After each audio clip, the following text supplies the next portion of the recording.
வணக்கம் மக்களே. நாம இந்த ஆரோக்கியமான பதிவில் நரம்புகளை இரும்பு போல பலம் பெற வைத்துக் கொள்வதற்கு நம்ம என்னென்ன மாதிரியான ஆரோக்கியமான உணவுகளை எடுத்துக்கொள்ளணும், என்னென்ன மாதிரியான வாழ்க்கை நடைமுறைகளை கடைபிடிக்க வேண்டும் அப்படின்றத பற்றி விளக்கமாக பார்க்க போகிறோங்க. நரம்பு மண்டலம் பலமாக இருந்தால் மட்டுமே உடல் இயக்கங்கள் சீராகவும் சுறுசுறுப்பாகவும் இருக்கும். நரம்புகளுக்கு ஊட்டச்சத்து அளித்து அதை வலுப்படுத்துறதுக்கும் நரம்பு தளர்ச்சியை போக்குறதுக்கும் உதவக்கூடிய சிறந்த உணவுகள் மற்றும் பாரம்பரிய மருத்துவ பலன்கள் நம்ம பார்ப்போம்.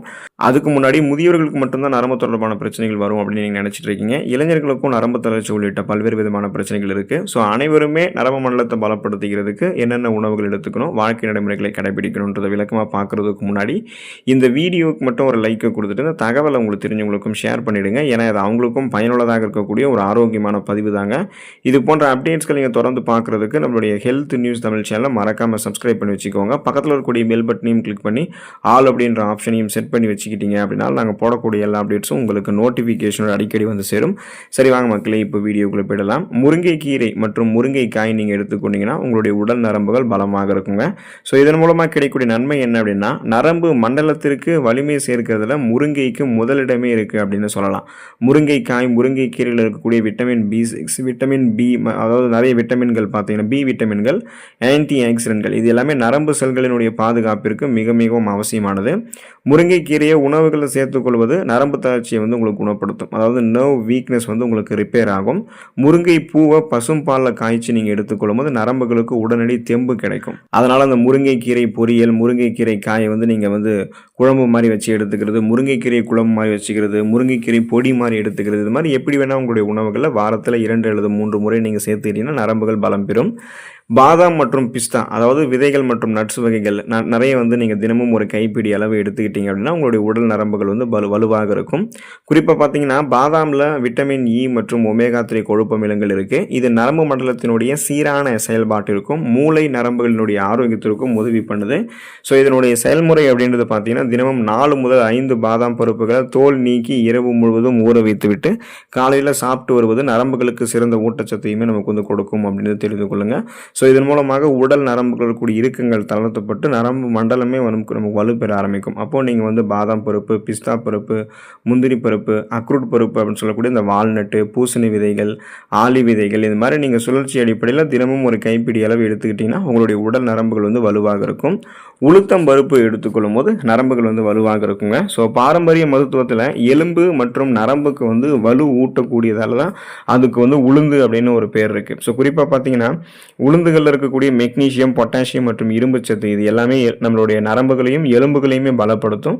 உளுத்தங்களி, உளுந்து வடை அல்லது உளுத்தம் பருப்பு கஞ்சி, இது மாதிரிலாம் நீங்கள் செஞ்சு சாப்பிடும்போது இன்னும் குறிப்பாக பெண்களுக்கெல்லாம் இடுப்பு எலும்புகள், அப்புறம் நிறைய ஆண்களுக்கும் பெண்களுக்கும் சேர்த்தே முதுகு தண்டுவட நரம்புகளுக்கெல்லாம் அசாத்திய பலத்தை கொடுப்பதாக அந்த உளுத்தம் பருப்பு இருக்குன்றது தெரிந்து கொள்ளுங்கள்.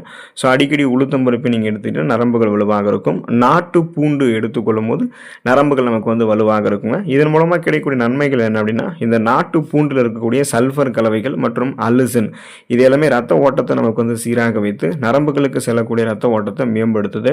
இதனுடைய செயல்முறை பார்த்தீங்கன்னா பூண்டு வந்து நம்மளுடைய உணவுகளில் சேர்க்கிறதோட சில பூண்டு பற்களை பாலில் வேக வைத்து அந்த பாலை நம்ம குடித்து வந்தோம் அப்படின்னா முடக்குவாதம் மற்றும் நரம்பு சுருக்கு பிரச்சனைகள் வந்து குறைய ஆரம்பிக்கும். அப்போ பூண்டு வந்து சரிவிகித அளவில் தினந்தோறும் நம்மளுடைய உணவுகளை எடுத்துக்கொள்ளணும் அப்படின்னு தெரிந்து கொள்ளுங்க.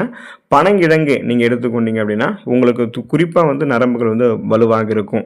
குறிப்பாக பாரம்பரியமிக்க பனங்கிழங்குல நார்சத்து, இரும்பு சத்து மற்றும் கால்சியம் நிறைந்திருக்குங்க. இது வந்து நரம்புகளுக்கு வலிமை சேர்க்கிறதோடு உடல் தசைகளையுமே வந்து வலுவாக்கும். அவித்த பனங்கிழங்கை நீங்கள் சிறிதளவு தேங்காய் சேர்த்து சாப்பிடுவது அப்படின்றது ஒட்டுமொத்த நரம்பு மண்டலத்திற்குமே மிகச்சிறந்த ஆற்றலை வந்து கொடுக்கும். அதாவது நர்வ் சிஸ்டத்துக்கு வந்து உங்களுக்கு எனர்ஜியை கொடுக்கும் அப்படின்றது நீங்கள் தெரிந்து கொள்ளுங்கள். கருப்பட்டி மற்றும் தேங்காய் நீங்கள் எடுத்துக்கொண்டீங்க அப்படின்னா நரம்புகள் உங்களுக்கு வந்து பலமாக இருக்கும். சுத்தமான பனை கருப்பட்டியில் தாது உப்புக்களும் தேங்காயில் நல்ல கொழுப்பு சத்துக்களும் இருக்குது. ஸோ இது எல்லாமே இரத்த நாளங்களை சீராக வைத்து நரம்புகளுக்கு புத்துணர்ச்சி அளிக்கும். தேங்காய் பாலில் கருப்பட்டி சேர்த்து குடிக்கிறது அல்லது தேங்காயும் கருப்பட்டியும் சேர்த்து செய்யப்படக்கூடிய பிரேக்ஃபாஸ்ட், அந்த சிற்றுண்டிகள், இது எல்லாமே அந்த ஸ்நாக்ஸ் மாதிரி நீங்கள் சாப்பிட்றது எல்லாமே நரம்பு தளர்ச்சி உங்களுக்கு வந்து போக்கும் அப்படிங்கிறத நீங்கள் தெரிந்து கொள்ளுங்கள். 7வதாக பழங்கள் வந்து நீங்கள் ட்ரை பண்ணலாம். அதாவது வாழைப்பழம் மற்றும் பேரிச்சம்பழம்லாம் நரம்புகளை உங்களுக்கு வந்து வலுப்படுத்தும். ஸோ இதன் மூலமாக கிடைக்கக்கூடிய நன்மைகள் என்னென்னா, வாழைப்பழத்தில் இருக்கக்கூடிய பொட்டாசியம் மற்றும் விட்டமின் B6 நரம்பு மண்டலத்தை அமைதிப்படுத்தி அதை வந்து உங்களுக்கு திறம்பட செயல்பட வைக்கிறதுக்கான தன்மையை கொடுக்கும். பேரிச்சம்பழம் நரம்புகளுக்கு தேவையான ரத்த ஓட்டத்தை வந்து உங்களுக்கு கொடுக்கறதுக்கும், உடலுக்கு வேண்டிய நரம்புக்கு வேண்டிய சக்தியை ஒட்டுமொத்தமாக கொடுக்கறதுக்கும் பயன்படும். தினமும் ஒரு வாழைப்பழம் மற்றும் 2 பேரிச்சம்பழங்களை நம்ம சாப்பிட்றது நரம்பு தளர்ச்சியை வந்து நமக்கு, அதாவது நர்வ் வீக்னஸை தீர்க்கிறதுக்கான எளிய மற்றும் ஒரு சிறந்த ஒரு தீர்வாக உங்களுக்கு இருக்கும் அப்படின்னு தெரிந்து கொள்ளுங்கள்.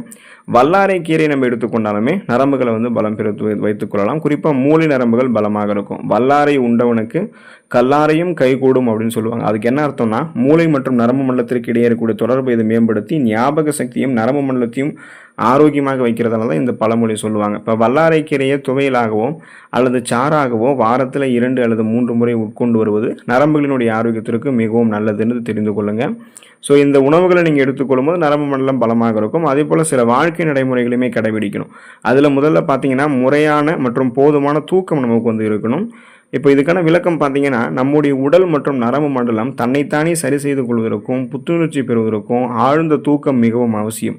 நாம் தூங்கும் போது தான் மூளையும் நரம்புகளும் பகல் முழுவதுமே இழந்த சக்தியை மீட்டெடுக்கும். அப்போ பார்த்தீங்கன்னா, உங்களுக்கு அந்த கடைபிடிக்க வேண்டிய முறையை நீங்கள் தெரிந்து கொள்ளணும். தினமும் இரவு குறைந்தபட்சம் நீங்கள் வந்து 7 முதல் 8 மணி நேரம் ஆழ்ந்த தூக்கம் உங்களுக்கு இருக்கணும். தினமும் ஒரே நேரத்தில் தூங்க சென்று காலையில் ஒரே நேரத்தில் எழக்கூடிய அந்த பழக்கத்தை நீங்கள் வழக்கமாக்கி கொள்ளும்போது நரம்பு மண்டலம் அதனுடைய அந்த பயாலஜிக்கல் கிளாக் வந்து உங்களுக்கு எப்போதுமே சீராக இருக்கும். நலமோடு உங்களுடைய உடல் நரம்புகள் வலுவாகவே இருக்கும். இரண்டாவது, எண்ணெய் தேய்த்து குளியல் நீங்கள் வந்து பண்ணணும். ஆயில் பாத்னு நம்ம சொல்லுவோம். பாரம்பரிய மருத்துவத்தில் நரம்பு தளர்ச்சியை போக்குறதுக்கு கூறப்பட்டிருக்கக்கூடிய மிகச்சிறந்த முறை வந்து எண்ணெய் தேய்த்து குளிக்கிறது தான். ஸோ இது வந்து உடலினுடைய வெப்பத்தை தணித்து நரம்புகளுக்கு செல்லக்கூடிய ரத்த ஓட்டத்தை சீரமைக்கும். கடைபிடிக்க வேண்டிய முறை அப்படின்னு பார்த்தீங்கன்னா, நல்லெண்ணெய் அல்லது செக்கில் ஆட்டிய தேங்காய் எண்ணெயை லேசாக சூடு பண்ணி உடல் முழுவதும் மற்றும் தலையில் தேய்த்து அரை மணி நேரம் நீங்கள் ஊற வைத்து வெதுவெதுப்பான நீரில் குளிக்கணும். வாரத்திற்கு ஒரு முறை வந்து நீங்கள் இது மாதிரி செய்யும்போது நரம்புகளுக்கு பலம் கிடைக்கும். ஆண்கள் வந்து பொதுவாக புதன்கிழமை பண்ணுவாங்க, பெண்கள் பொதுவாக வெள்ளிக்கிழமை பண்ணுவாங்க. ஸோ இது மாதிரி கூட நீங்கள் செய்யும்போது கூட நரம்புகளுக்கு பலம் கிடைக்கும். தினசரி உடற்பயிற்சி மற்றும் யோகா செய்யணும். அப்போது நம்ம உணவுகளோடு சேர்த்து உடற்பயிற்சி யோகாலாம் செஞ்சோம்னா உடல் ஆரோக்கியமாக இருக்கும். அது போல தான் நரம்புகளுமே உங்களுக்கு வலுவாக இருக்கும். உடல் அசைவுகள் இல்லாத வாழ்க்கை முறை நரம்புகளுக்கு செல்லக்கூடிய ரத்த ஓட்டத்தை குறைத்துவிடும். அப்போ முறையான உடற்பயிற்சி தான் நரம்பு செல்களுக்கு தேவையான ஆக்சிஜனையும் ஊட்டச்சத்துக்களையும் கொண்டு சேர்க்கும். இப்போ இதுக்காக கடைபிடிக்க வேண்டிய முறை அப்படின்னு பார்த்தீங்கன்னா, தினமும் குறைந்தது 30 நிமிடங்கள் நடைப்பயிற்சி, சைக்கிள் ஓட்டுதல் அல்லது எளிய உடற்பயிற்சிகளை நீங்கள் மேற்கொள்ளலாம். எளிய உடற்பயிற்சிகளோடு சேர்த்து குறிப்பாக பிராணாயாமம்னு சொல்லுவோம். குறிப்பாக மூச்சு பயிற்சி அதை நீங்கள் வந்து செய்யணும். ஸோ இது மாதிரி யோகாசனங்கள் செய்வது நரம்பு மண்டலத்தை அமைதிப்படுத்தி உடல் ஆரோக்கியத்தையும் மேம்படுத்தும், மன அழுத்தத்தையுமே உங்களுக்கு வந்து குறைக்க உதவி பண்ணும். அப்போ மன அழுத்தத்தை இந்த மாதிரி விஷயத்தால் தான் நம்ம வந்து குறைக்க முடியுமா? வேறு ஏதாவது மன அழுத்தத்தை வந்து கட்டுப்படுத்தும் போது நரம்பு மண்டலம் பலமாக இருக்கும் அப்படின்னு கேட்டிங்கன்னா, அந்த ஸ்ட்ரெஸ் மேனேஜ்மெண்ட் பண்ணும்போதும் நரம்பு மண்டலம் பலமாக இருக்கும். அப்போ அதிகப்படியான கவலை, கோபம் மற்றும் மன அழுத்தம் ஆகியவை நரம்பு மண்டலத்தை டைரெக்டாக உங்களுக்கு அட்டாக் பண்ணும். ஸோ நேரடியாக பாதித்து நரம்பு தளர்ச்சியையும் பலவீனத்தையும் ஏற்படுத்தும். அப்போ மன அழுத்தம் அதிகரிக்கும் போது உடலில் நரம்புகளை பாதிக்கக்கூடிய ஹார்மோன் வந்து சுரக்க ஆரம்பிக்கும். ஸோ இதுக்காக தான் நீங்கள் என்ன பண்ணுறீங்கன்னா, தியானம், அப்புறம் மனதுக்கு பிடித்தமான மியூசிக் கேட்குறது, இயற்கையான சூழலில் போயிட்டு ஒரு வாக்கிங் போயிட்டு வர்றது, பிடித்தமான பொழுதுபோக்கு விஷயங்களை நீங்கள் வந்து செய்கிறது. ஸோ இது எல்லாமே மன அழுத்தத்தை வந்து குறைக்கிறதுக்கான வழிமுறைகள் தான். இதை நீங்கள் பண்ணும்போது நரம்புகள் உங்களுக்கு வந்து வலுவாகவே இருக்கும். அப்புறம் போதுமான அளவுக்கு தண்ணீர் வந்து நம்ம குடிக்கணும். ஹைட்ரேஷனாக எப்போதுமே நம்மளுடைய உடலை வைத்திருக்கணும். இப்போ நம்ம நரம்பு மண்டலம் வந்து நமக்கு வந்து சீராக செயல்படுவதற்கு நீர் சத்தும் மிக முக்கியம். உடலில் நீர் சத்து குறையும் போது, அதாவது டீஹைட்ரேஷனாக நம்மளுடைய பாடி ஆகும்போது நரம்பு செல்களினுடைய தகவல் பரிமாற்றம் தடை செய்யப்படும். போதுமான அளவுக்கு நரம்பு செல்களுக்குள்ள சிக்னல்ஸ் இல்லாமல் போயிடுறதால சோர்வு, தலை சுற்றெல்லாம் ஏற்படும். அப்போ நாள் முழுவதுமே போதுமான அளவுக்கு தண்ணீர் குடிக்க வேண்டியது அவசியம். அந்த போதுமான அளவு அப்படின்னா குறைந்தபட்சம் பார்த்தீங்கன்னா 2.5 லிட்டர்லேருந்து 3 லிட்டருக்கு தண்ணீர் குடிக்கணும். 2 லிட்டருக்கு கீழே தண்ணீர் குடிக்கக்கூடாது. அப்படி குடிச்சோம்னா உடல் வறட்சி ஏற்படும், நரம்புகளும் பலவீனமாகும். இப்போ வெதுவெதுப்பான தண்ணீர் எல்லாம் குடிக்கும்போது ரத்த ஓட்டத்தை அது சீராக வைத்து நரம்புகளுக்கு ஆற்றலை வந்து கொடுக்கும் அப்படின்னு தெரிந்து கொள்ளுங்கள். ஸோ இதெல்லாம் நீங்கள் வந்து செய்யும்போது சூரிய ஒளி மற்றும் விட்டமின் டி கிடைக்கிற மாதிரியும் பண்ணிங்கன்னா உங்களுடைய எலும்புகளோடு சேர்த்து நரம்புகளையுமே நீங்கள் பலப்படுத்தி கொள்ளலாம். நரம்புகளினுடைய ஆரோக்கியமான வளர்ச்சிக்கும் நரம்பு தளர்ச்சியை தவிர்க்கிறதுக்கும் விட்டமின் டி சத்து அவசியமானது. தினமும் காலையில் எழக்கூடிய வெயில் அல்லது மாலை, அதாவது பார்த்தீங்கன்னா தினமும் காலையில் நீங்கள் வெயிலில் எழுந்ததுக்கப்புறம் வெயில்லையோ அல்லது மாலை வெயிலில் வந்து பார்த்தீங்கன்னா 15லேருந்து ஒரு 20 நிமிடங்கள் வந்து உங்களுடைய உடல் இருக்கிறது படும் மாதிரி நிற்கணும். ஸோ அந்த வெயில் வந்து உங்களுடைய உடம்புல படுற மாதிரி நின்னீங்கன்னா உடலில் தோல் மூலமாகவே இயற்கையான அந்த விட்டமின் டி சத்து உற்பத்தி செய்யப்பட்டு நரம்புகளையும் எலும்புகளையுமே அது வந்து வலுப்படுத்தும்.